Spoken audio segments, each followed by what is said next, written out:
जय श्री कृष्ण। नमस्कार दोस्तों, आज हम श्रीमद् भगवत गीता यथार्थ सरल अनुवाद हिंदी भाषा में सुनेंगे।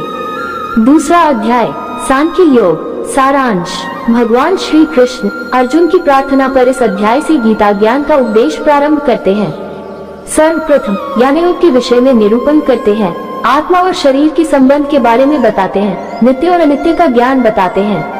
तदुपरांत कर्मयोग के विषय में समझाते हुए कर्म बंधनों से छुटकारा पाने के उपाय बताते हैं।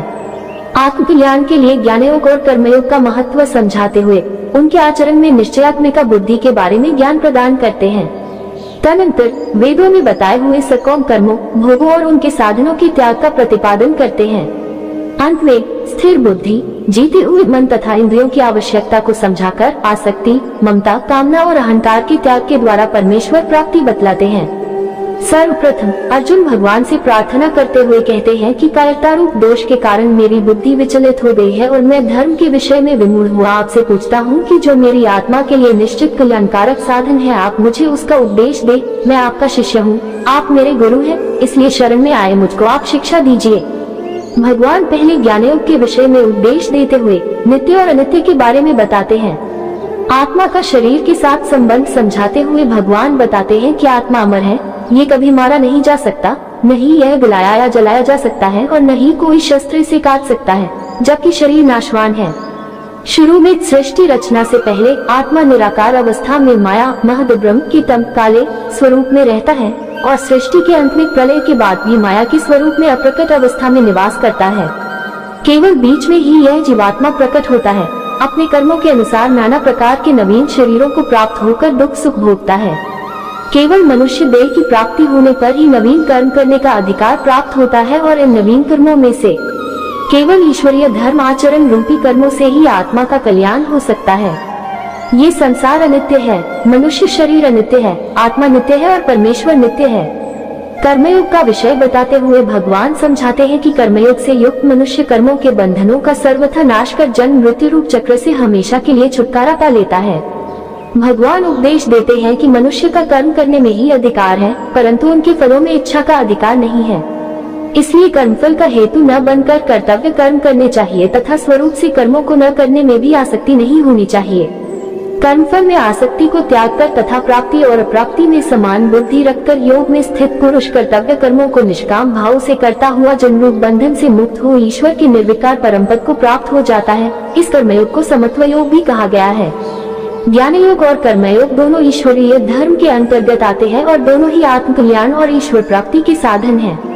भगवान बताते हैं कि ईश्वरीय धर्म में आरंभ में किए हुए आचरण अर्थात बीज का कभी भी नाश नहीं होता। आचरण में कुछ कमी होने से या आचरण बंद कर देने पर भी विपरीत या बदले का फल नहीं मिलता, जैसा कि देवता धर्मों में मिलता है। ईश्वरीय धर्म का थोड़ा सा भी किया हुआ साधन इस जन्म में और अगले जन्मों में जुड़ता जाता है और मनुष्य जन्म मृत्यु रूप महान भय से अपनी रक्षा कर लेता है। कायरता रूप दोष से विचलित हुए स्वभाव वाला तथा धर्म के विषय में मोहित हुआ मैं आपसे पूछता हूँ कि जो निश्चित कल्याणकारक साधन हो वह आप मेरे लिए कहिए, क्योंकि मैं आपका शिष्य हूँ, शरणागत हूँ, आप मुझे शिक्षा उपदेश दीजिए। पृथ्वी के निष्कंटक धन धान्य संपन्न राज्य और देवताओं के राज्य को प्राप्त होकर भी मैं उस उपाय को नहीं देख पा रहा हूँ जो मेरी इंद्रियों को सुखा देने वाले इस शोक को दूर कर सके। संजय बोले, हे राजन, निद्रा को जीतने वाले अर्जुन ने अंतर्यामी भगवान श्री कृष्ण को कहा कि ऐसी स्थिति में मैं युद्ध नहीं करूँगा और यह स्पष्ट कहकर चुप हो गए। संजय बोले, हे भारतवंशी धृतराष्ट्र। तब दोनों सेनाओं के बीच में शोक करते हुए अर्जुन के प्रति ऋषिकेश भगवान श्री कृष्ण ने यह वचन बोले, हे अर्जुन, तू शोक न करने योग्य मनुष्यों के लिए शोक कर रहा है और बातें कर रहा है, पंडितों जैसी, परंतु पंडित जन तो जिनके प्राण चले गए हैं उनके लिए और जिनके प्राण अभी नहीं गए हैं उनके लिए भी शोक नहीं करते। न तो ऐसा ही है कि मैं किसी काल में नहीं था, तू नहीं था या ये राजा लोग नहीं थे, और न ऐसा ही है कि आगे भविष्य में भी हम सब नहीं रहेंगे। जैसे जीवात्मा की इस देह में बालकपन, जवानी और बुढ़ापा होता है, वैसे ही जीवात्मा को अन्य शरीरों की प्राप्ति होती है। इस विषय में धीर पुरुष मोहित नहीं होते।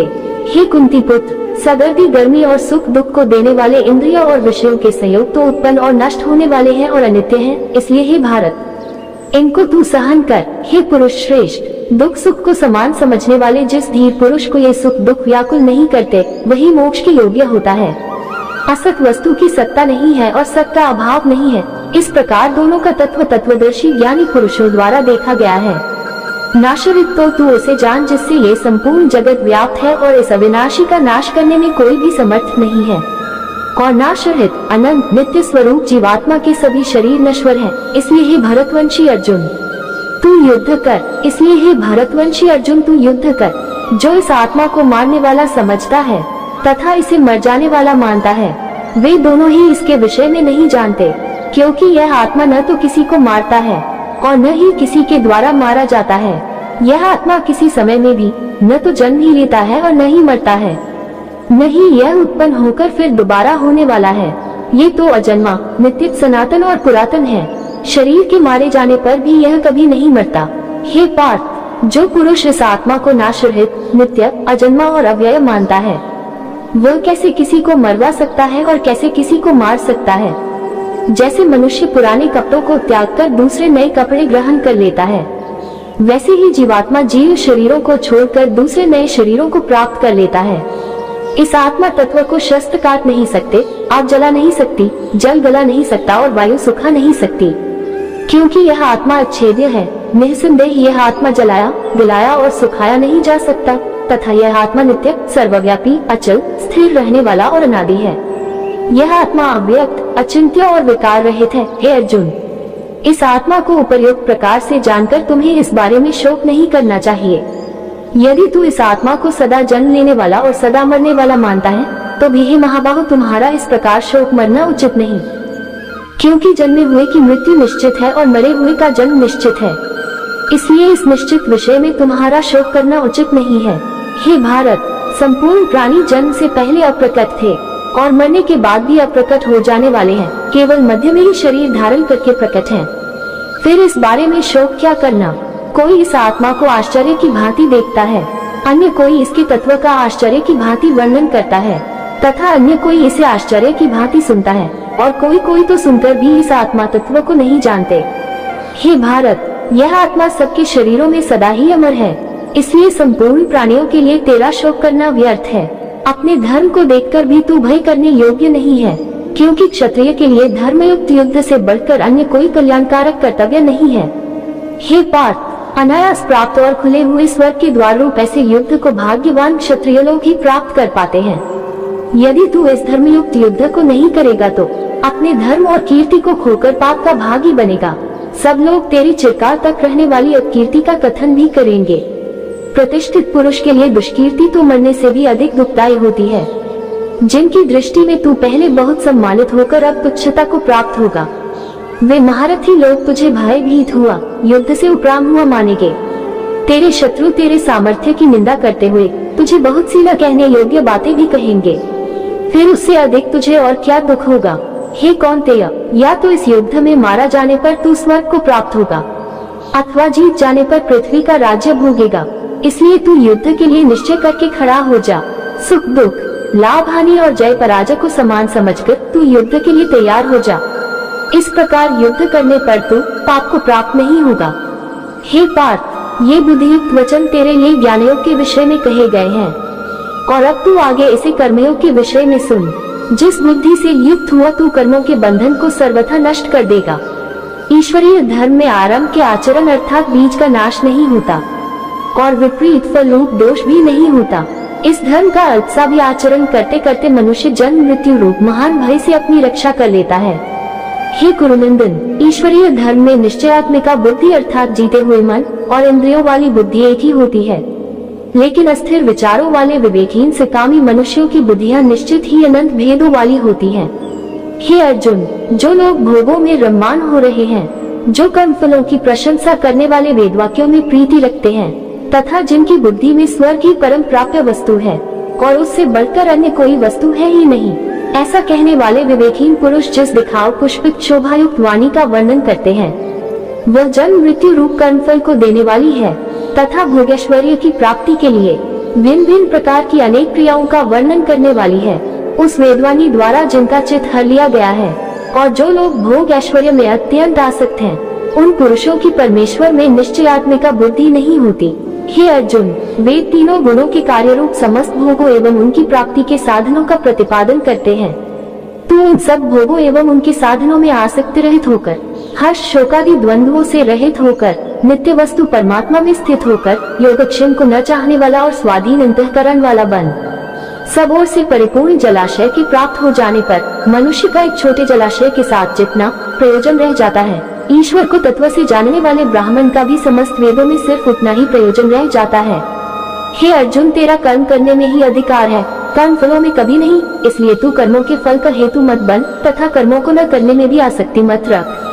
हे धनंजय, तू आसक्ति रहित होकर, सफलता और असफलता में संबुद्धि वाला होकर, योग में स्थित हुआ निष्काम भाव से कर्मों को कर। ये समभाव ही समत्व योग कहलाता है। इस समत्व बुद्धि योग की अपेक्षा सकौम कर्म अत्यंत ही निम्न श्रेणी के हैं। इसलिए हे धनंजय, तू संबुद्धि योग की ही शरण ग्रहण कर, क्योंकि फल के हेतु बनने वाले पुरुष अत्यंत दीन होते हैं। संबुद्धि युक्त पुरुष पुण्य और पाप दोनों को ही इस लोक में त्याग देता है।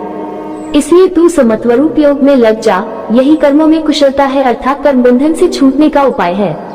संबुद्धि युक्त ज्ञानी जन कर्मों से उत्पन्न फलों को त्याग कर जन्म रूपी बंधनों से मुक्त होकर निर्विकार परम पद को प्राप्त हो जाते हैं।